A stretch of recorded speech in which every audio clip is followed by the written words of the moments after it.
Vous êtes sur Medi 1 TV Afrique, merci de nous rester fidèles et soyez les bienvenus dans ce nouveau numéro de l'invité de la rédaction. Aujourd'hui, nous recevons Justin Mortodé, entrepreneur, investisseur et conférencier international. Notre invité s'active également énormément en ligne où il propose des formations et des conférences sur plusieurs thématiques avec pour principal objectif d'inciter la jeunesse africaine à rester vivre et à entreprendre sur le continent. Monsieur Mortodé, c'est un réel plaisir de vous recevoir sur notre plateau. Ce fut un plaisir également, c'est un réel plaisir d'être ici sur ce plateau et d'échanger avec vous. Alors vos casquettes sont multiples, conférencier, entrepreneur, investisseur et maintenant on peut dire un peu sur les réseaux sociaux, influenceur. Si je peux me le permettre, quelle analyse faites-vous de l'entrepreneuriat des jeunes sur le continent? Est-elle en progression? Effectivement, on peut dire qu'actuellement, il y a une mouvance et c'est très bien parce que pour te dire tout de suite, il y a une très grosse progression parce qu'il y a quelques années, quand on disait aux jeunes, il faut entreprendre, bon, on dit entreprendre dans quoi?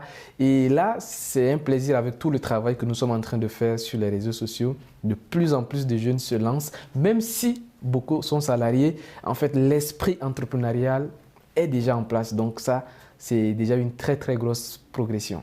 Selon vous, quelles sont les difficultés auxquelles sont fréquemment confrontés les entrepreneurs africains, vous qui les côtoyez au quotidien, et quels mécanismes avez-vous mis en place à travers vos différentes formations pour les aider à résoudre ces problèmes quand on rentre dans le monde de l'entrepreneuriat? Alors, les entrepreneurs africains, alors il faut le dire tout de suite, rencontrent beaucoup de problèmes. Alors, il faut détacher peut-être les problèmes parce qu'il faut d'ailleurs même détacher les entrepreneurs parce qu'il y a des personnes qui se disent entrepreneurs, qui ne sont pas encore entrepreneurs. Et il y a nous autres qui sommes des entrepreneurs où nous avons des salariés, nous avons des locaux, nous payons des loyers aux impôts, ainsi de suite. Donc, c'est déjà ces deux types d'entrepreneurs différents. Donc, à chaque type d'entrepreneurs, les problèmes sont différents. Quand vous prenez par exemple les entrepreneurs qui ont des salariés, on peut répartir le problème au niveau de l'État et puis les entrepreneurs eux-mêmes, également l'environnement dans lequel on travaille. Mais là où moi je me consacre beaucoup et là où je travaille beaucoup, c'est des débutants en entrepreneuriat ou bien ceux qui aspirent à devenir entrepreneurs. Et leur problème, c'est beaucoup plus au niveau de la formation.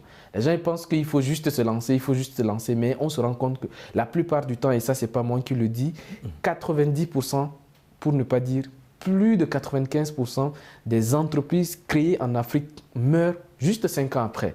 Cela veut dire que beaucoup de gens qui se lancent ne savent pas dans quoi ils se lancent. Donc, d'où l'objectif de vivre et réussir en Afrique.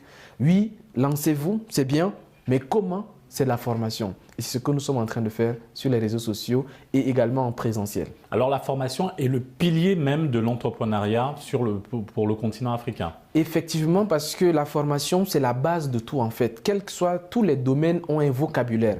Vous partez aujourd'hui dans la médecine, il y a un vocabulaire, il faut se former. Dans tout, il faut se former. Maintenant, dans le business, la formation, il est un peu différent parce que peut-être que c'est peut-être pas le moment de citer qu'il faut avoir telle qualité, mais c'est beaucoup plus la personne et il a été démontré plusieurs fois que quand une entreprise rencontre des difficultés, généralement, c'est lorsque le dirigeant de la société rencontre des problèmes.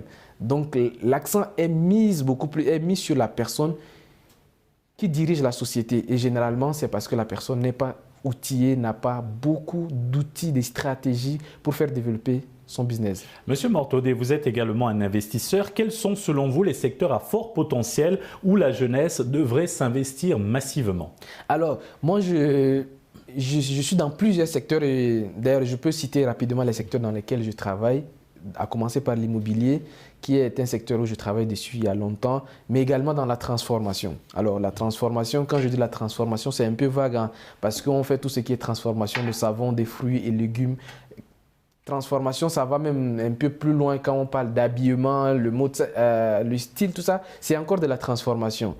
Donc, ce secteur-là, il est un peu vaste, mais la transformation, en fait, moi, je pense que les Africains doivent s'investir dans la transformation comme leur vie en dépend. C'est-à-dire que le secteur de la transformation, pourquoi j'insiste beaucoup sur ça? Parce que dans l'économie, de façon générale, il y a trois. Donc, il y a trois secteurs.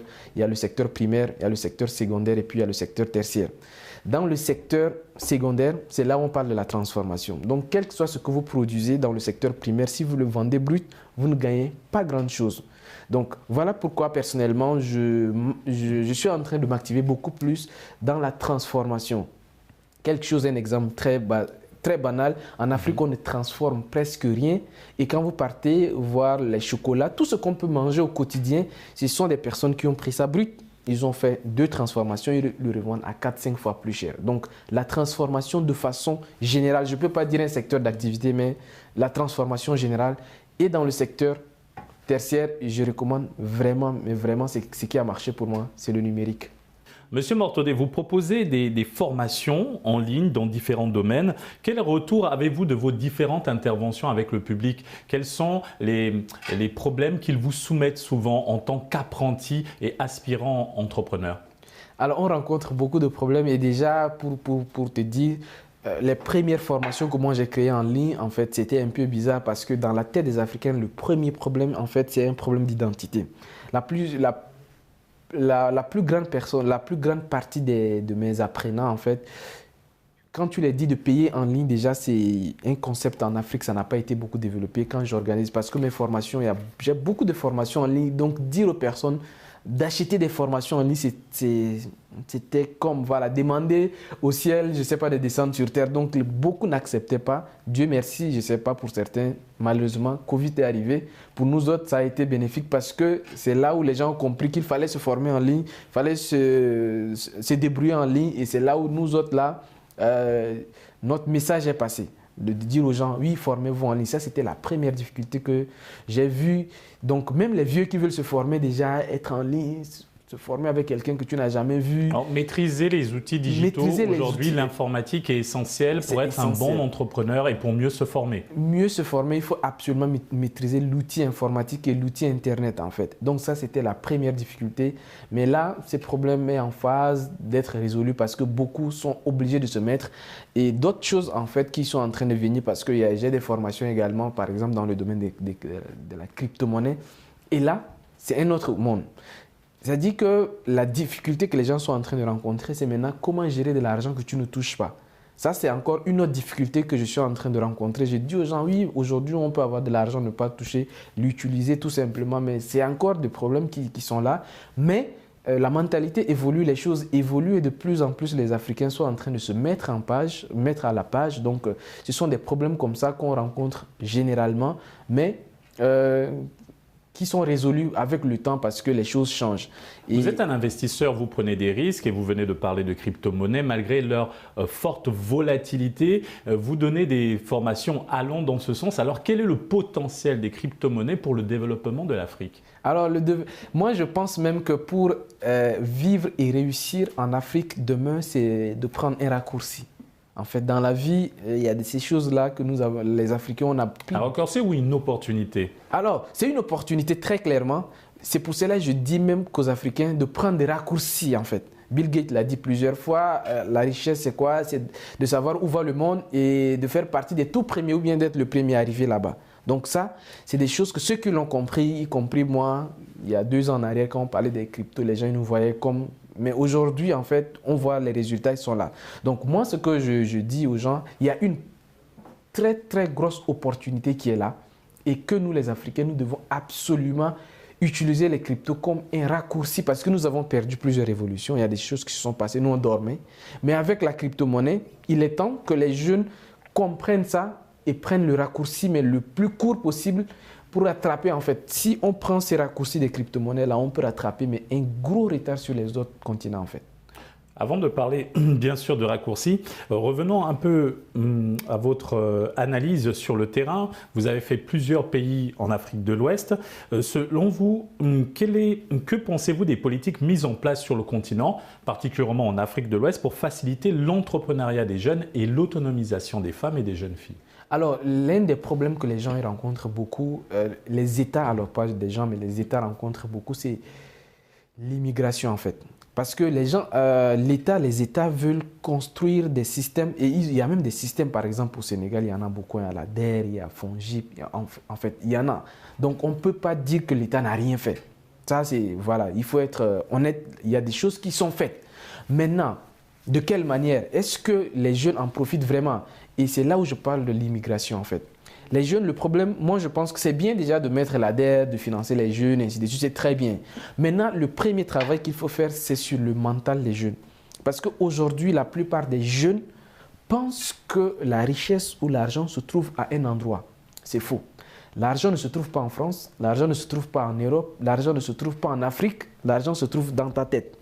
Donc, quel que soit l'endroit où tu te retrouves, quand tu changes ta manière de réfléchir, tu gagnes de l'argent. C'est aussi simple que ça. Donc, moi, à mon avis, je pense qu'on doit plutôt travailler à conscientiser les jeunes qu'il est possible de réussir que de leur donner directement de l'argent.